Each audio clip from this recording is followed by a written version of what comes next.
Joining me now, I have former California Democratic Congresswoman Jane Harman, who served for 9 terms. She was most recently chair of the Commission on the National Defense Strategy. Congresswoman, as always, welcome to the show. Thank you.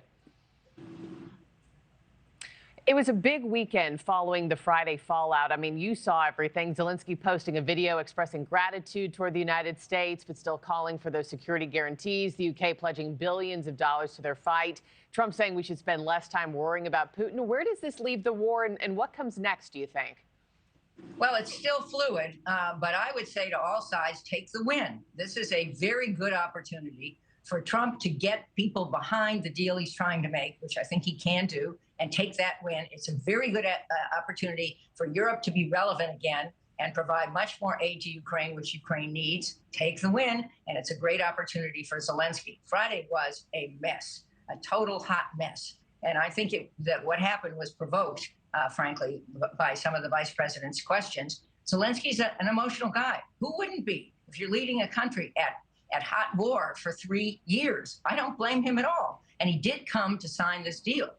So give him credit for that. But at any rate, going forward, seems to me that where Trump can end up is with a more vibrant, paying European support system for Ukraine. That's what he wanted, and for NATO. And he can end up with Zelenskyy and Putin over time making a deal that's in both of their interests. There is no reason why Trump should deal with Russia only. It won't work. And then he'll get credit for losing Ukraine and maybe losing Europe. And I don't think he likes being a loser. So last comment, I wrote an op-ed about Neville Chamberlain.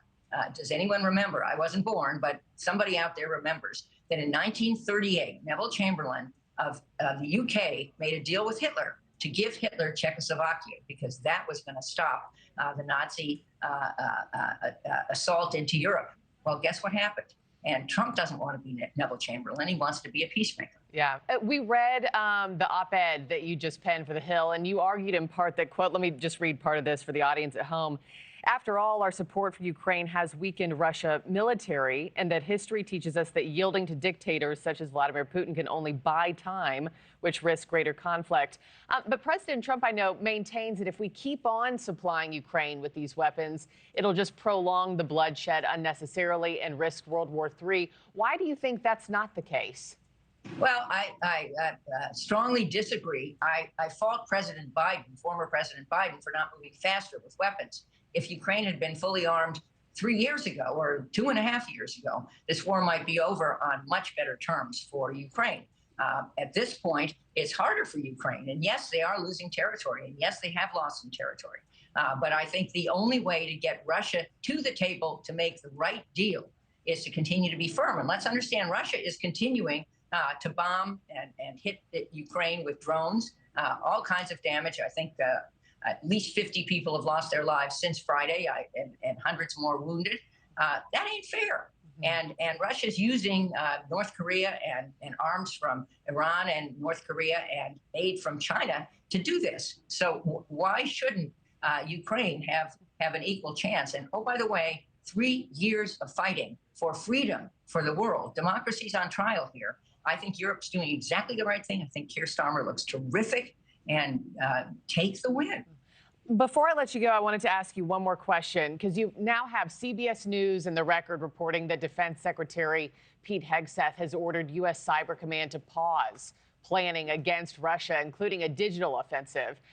Good move, bad move, Congresswoman? Terrible move. I mean, are we remembering massive cyber attacks in the United States that could easily happen? They've been predicted over years. China might be the first offender, but it could be Russia. And Russia has shown that criminal elements in Russia can attack us. I mean, somebody better worry about the next 9/11. I don't think it's going to come with planes into buildings, but it could come with cyber. It could come with biochem.